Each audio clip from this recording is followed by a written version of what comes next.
Hello guys, good afternoon. कैसे हो?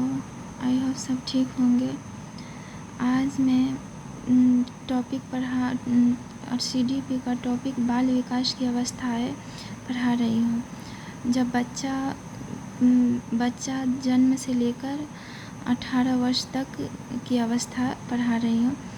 तो बाल विकास की अवस्था है, स्टेज कौन सा स्टेज होता है, कौन स्टेज में कौन सा विकास होता है, ये सब के लिए है। तो चलिए शुरू करते हैं। पहला अवस्था है गर्भ अवस्था, प्रेगनेंसी। जब बच्चा माँ के पेट में रहता है तो इसका स्टेज है जन्म से पूर्व।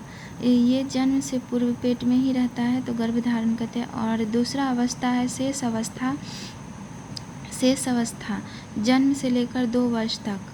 और तीसरा अवस्था है प्रारंभिक बाल्यावस्था, ये 2 से 6 वर्ष तक चलता है। और चौथा हो गया मध्य बाल्यावस्था, ये 6 से 12 वर्ष तक चलती है। और किशोर अवस्था ये 12 से 18 वर्ष तक चलती है। और वयस्क अवस्था 18 से ऊपर की है। 18 से ऊपर की जो व्यक्ति होता है वो वयस्क अवस्था कहते हैं। तो ये 6 अवस्था है, 6 अवस्था है बाल अवस्था का। और मनोविज्ञान सीटेट में 6 अवस्था पूरा नहीं पूछा जाता है, शेष अवस्था से किशोर अवस्था तक। तो मनोविज्ञान किन अवस्था के अध्ययन होता है, शिक्षा मनोविज्ञान से किन अवस्था के अध्ययन होता है। तो शिक्षा मनोविज्ञान में शेष अवस्था से लेकर किशोर अवस्था तक अध्ययन होता है। जन्म से लेकर 18 वर्ष तक अध्ययन किया जाता है। शेष अवस्था जन्म से 2 वर्ष तक होता है। यहाँ 2 वर्ष पूर्व नहीं होगा, जन्म से 2 वर्ष होगा। और इसमें विकास सबसे तीव्र, इसमें कौन सा विकास होता है, इसमें विकास सबसे तीव्र गति से चलता है। प्रतिवर्तित क्रिया की अवस्था होती है, जैसे इसमें विकास तीव्र गति से चलता है। जैसे देखिएगा कोई छोटा बच्चा होगा आसपास में, तो वो बच्चे जब पैदा लेता है उससे 2 वर्ष तक कितना हाई लेवल से उसका विकास होता है। तुरंत छोटा बच्चा रहता है, 2 साल में चलने लगता है, बोलने लगता है, इतना विकास हो जाता है। फिर दूसरा हो गया प्रतिवर्तित क्रियाओं की अवस्था। प्रतिवर्तित क्रिया अपने प्रतिवर्तित मतलब सुसु पोटिका, उसको ठिकाना नहीं रहता है, वो दूसरों पर अवस्थित रहता है। प्रतिवर्तित कहीं भी कर देता है, उसके बारे में प्रतिवर्तित क्रिया की अवस्था। और तीसरा ज्ञान केंद्रित द्वारा सीखता है, जैसे छू कर, देख कर, चख कर, स्वाद कर ऐसे बच्चा सीखता है। जो बच्चा देखता है वही करता है। और चौथा हो गया माता पिता तथा परिवार पर पूर्णतः निर्भर रहता है। ये पूरी तरह से माता पिता पर निर्भर रहता है। माता खिलाएगी तभी ये खाएगा, परिवार वाले उसको सुसु पोटी सब करवाते हैं, इसी के बारे में है। और पाँचवा पॉइंट है सामाजिकता, अपनी तथा परायों में फ़र्क जानने लगता है। प्रतिक्रिया भी दिखाई देता है। जैसे सामाजिकता, वो 2 साल के बच्चे 2 साल के बीच में बच्चे वो अपना और परायों में फ़र्क जानने लगता है। जैसे कोई अपना रहता है, कहता है इधर आओ, तो वो चला जाता है। जैसे दादी के गोद में रहता है और माँ मांगती है तो चला जाता है। उसी के लिए कहते हैं सामाजिकता, अपने और परायों में फ़र्क जानने लगता है। दूसरे को गोदी में बच्चा नहीं जाता है, देखते रहिएगा आसपास में, और चाहे खुद के घर में भी होगा तो। और छठा संवेद, भय, गुस्सा, नाराज़गी, खुशी जैसे गुण आ जाते हैं। इस स्टेज में बच्चे तुरंत खुशी हो जाता है, तुरंत गुस्सा हो जाता है, नाराज़, सब गुण इसमें आ जाता है। अनुकरण होने लगता है, मतलब जैसे देखता है उसी प्रकार वो करने लगता है। जैसे माँ को मेकअप करते हुए देखता है तो वो भी करता रहता है। और पिता को दाढ़ी मूंछ बनाते हुए देखता है तो वो भी करता है। तो वो अनुकरण होता है, देखकर बच्चा सीखता है, इसीलिए। और दूसरा अवस्था है प्रारंभिक बाल्यावस्था, मिडिल चाइल्डहुड, ये 2 से 6 वर्ष तक चलता है। 2 से 6 वर्ष तक चलता है। पहला प्रे स्कूल का एज हो जाता है, आंगनवाड़ी के 2 से 6 वर्ष के बीच के बच्चा को देखिएगा आंगनवाड़ी जाने लगता है, खिलौने में रुचि होने लगता है, खिलौने में बहुत खेलने लगता है बच्चा। शिक्षकों द्वारा तैयारी की जाने वाली समय शिक्षकों और सबसे इम्पोर्टेंट है, इसी 2 से 6 वर्ष के बीच में ही बच्चा भाषा विकास की सबसे संवेदनशील होता है। इसी स्टेज में बच्चा भाषा विकास सीखता है। और 5वां हो गया उत्साह, जिज्ञासा, प्रश्न करना। ये सब इस स्टेज के 2 से 6 वर्ष बाल्यावस्था के बच्चे को देखिए, प्रारंभिक बाल्यावस्था के बच्चे को देखिएगा तो वह बहुत खुशी, कभी जिज्ञासा, कोई चीज़ सीखने के लिए उसको उत्साह रहता है। प्रश्न करना, अपने माँ बाप से हर बात में प्रश्न करता है, ये क्या हुआ है, कैसे हुआ है, ये सब के लिए हर बात में प्रश्न करता है। अनुकरण बताइए दिए, जो देखता है वही सीखता है। और उत्तर मध्य बाल्यावस्था में बाल्यावस्था 6 वर्ष से 12 वर्ष तक चलता है। मध्य बाल्यावस्था 6 से 12 वर्ष तक चलता है। तो उत्पादी या उद्गामी अवस्था होती है, प्रारंभिक स्कूल की अवस्था होती है। बच्चे स्कूल 1 क्लास में चाहे मिडिल स्कूल पकड़ लेते हैं। गिरोह अवस्था होती है, गैंग एज होता है। जैसे इस अवस्था के बच्चे को देखिएगा आसपास में बहुत सा दोस्त बना लेते हैं। जो माँ बाप नहीं पहचानते वो बच्चे पहचानते। इस अवस्था में बहुत सा दोस्त रहता है और सृजनात्मक बढ़ती है, इसकी सोचने की क्षमता बहुत ज़्यादा बढ़ती है, पढ़ने में रुचि भी होने लगती है और लड़ाई झगड़ा भी बढ़ने लगता है। जैसे भाई बहन रहता है, चाहे कोई भी भाई बहन घर में रहता है, इस स्टेज के बच्चे में तो ज़्यादातर लड़ाई झगड़ा चलता रहता है। और तार्किक क्षमता बढ़ने लगती है, तार्किक क्षमता बढ़ने लगता है, गणितीय सक्रियाएँ बढ़ने लगती है और वर्गीकरण बढ़ने लगती है इस स्टेज में। और चौथा स्टेज है किशोर अवस्था, 12 से 18 वर्ष तक चलती है। जब बच्चा 12 से 18 वर्ष तक किशोर अवस्था चलने लगता है। इसका पहला पॉइंट है जटिल अवस्था, तनाव की अवस्था होती है। इस स्टेज में देखिएगा बच्चा बहुत जटिलता और तनाव में रहता है। और दूसरा शारीरिक संरचना में परिवर्तन होने लगता है। इस स्टेज में देखिएगा बच्चे को शारीरिक संरचना बहुत तेज़ी से बढ़ने लगता है। जिस तरह से इस अवस्था में बढ़ता है उसी प्रकार किशोर अवस्था में भी बढ़ने लगता है। और प्रजनन अंगों का विकास होने लगता है। इस अवस्था में बच्चे को देखिए, इस अवस्था में किशोर जवान हो जाता है, तो इसीलिए जो अंडाशय होता है, जैसे सेक्स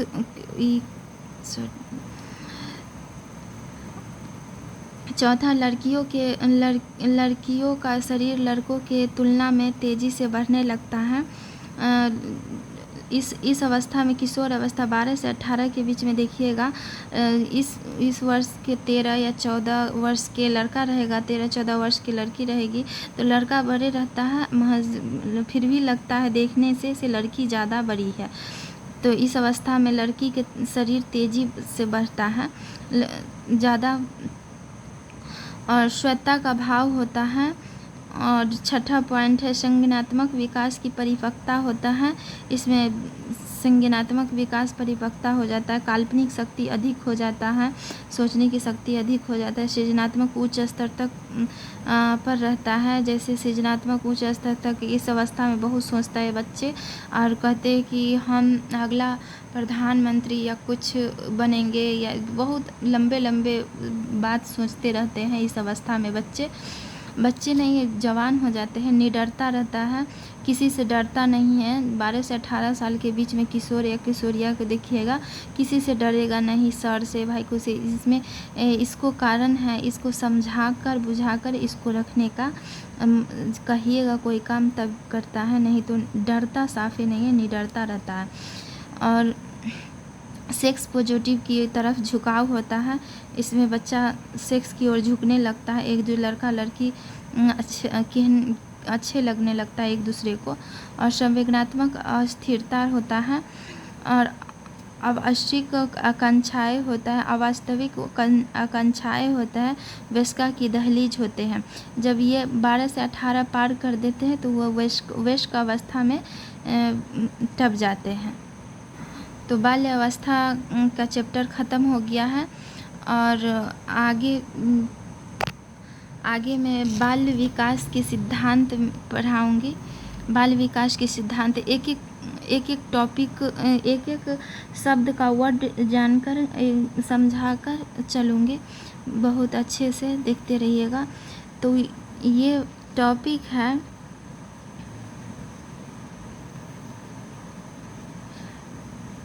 है बाल विकास के सिद्धांत। इसमें बच्चे को कौन सा स्टेज क्या क्या करता है वो है। तो पहला पॉइंट है नियंत्रता का सिद्धांत। नियंत्रता का सिद्धांत है जो लगातार चलता है, कभी इसमें लगातार चलता है, कभी रुकता नहीं है, कम बेशी चलता ही रहता है इसमें। और जैसे नियंत्रता, जैसे कभी विकास तेज़ी से चलता है, फिर कभी लो हो जाता है, फिर तेज़ी से चलने लगता है, इस तरह से विकास चलता रहता है। और दूसरा पॉइंट है गति का भिन्न भिन्न दर। ये चैप्टर, ये टॉपिक बहुत इम्पोर्टेंट है सीटेट का। अगर ये समझ जाइएगा तो इसमें से 2-3 नंबर आ जाएगा, तो ये ध्यान से सुनिएगा। तो गति का भिन्न भिन्न दर, गति एक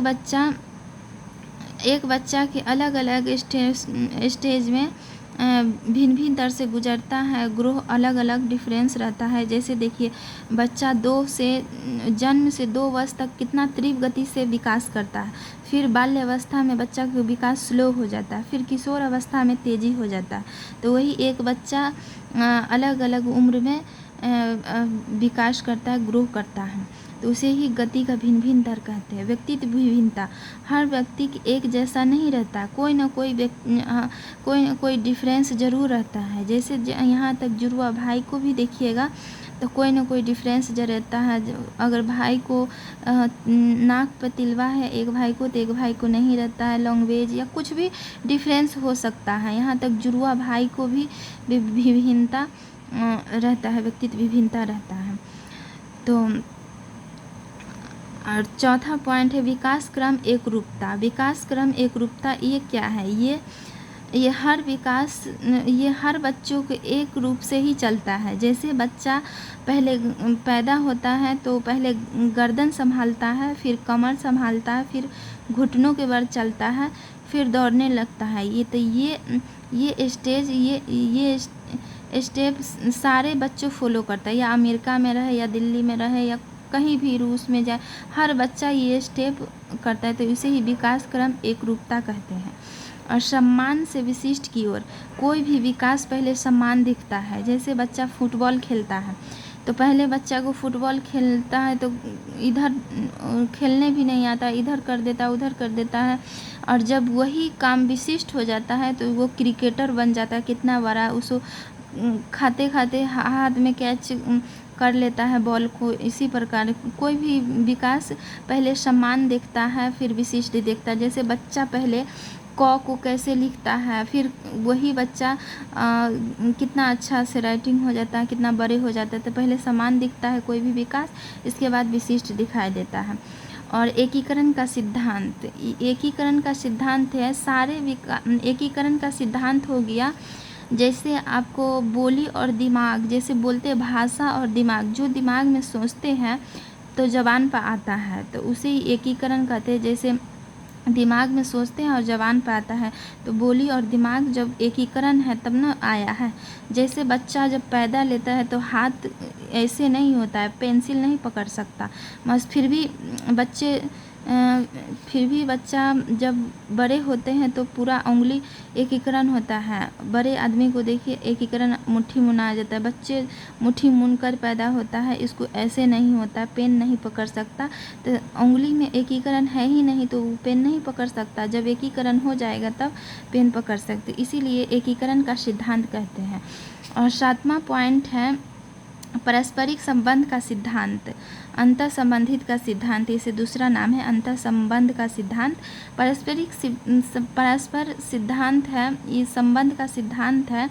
सारे विकास एक दूसरे से जुड़े हुए रहते हैं। जैसे इतना भी विकास है, शारीरिक विकास या कोई भी विकास, जितना भी विकास है, सब विकास एक दूसरे से जुड़े हुए रहते हैं। अगर बच्चा को शारीरिक विकास में प्रॉब्लम आ जाता है तो बच्चा को भाषा विकास भी ठीक नहीं हो पाता है, और कोई भी विकास, सामाजिक विकास भी ठीक नहीं हो पाता है, कोई भी विकास ठीक नहीं होता है। तो इसीलिए सारे विकास एक दूसरे से जुड़े हुए रहते। और शीर्षगामी सिद्धांत, शीर्षगामी सिद्धांत बच्चे को विकास सिर से पाँव की ओर होता है। जैसे आपको बता दें, ये बच्चा है, ये बच्चा है, चलिए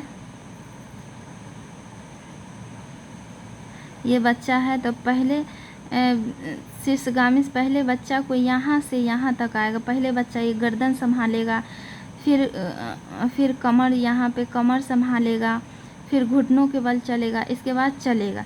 तो विकास सिर से पाँव की ओर आता है, यही है। और 9वां है अधोगामी सिद्धांत।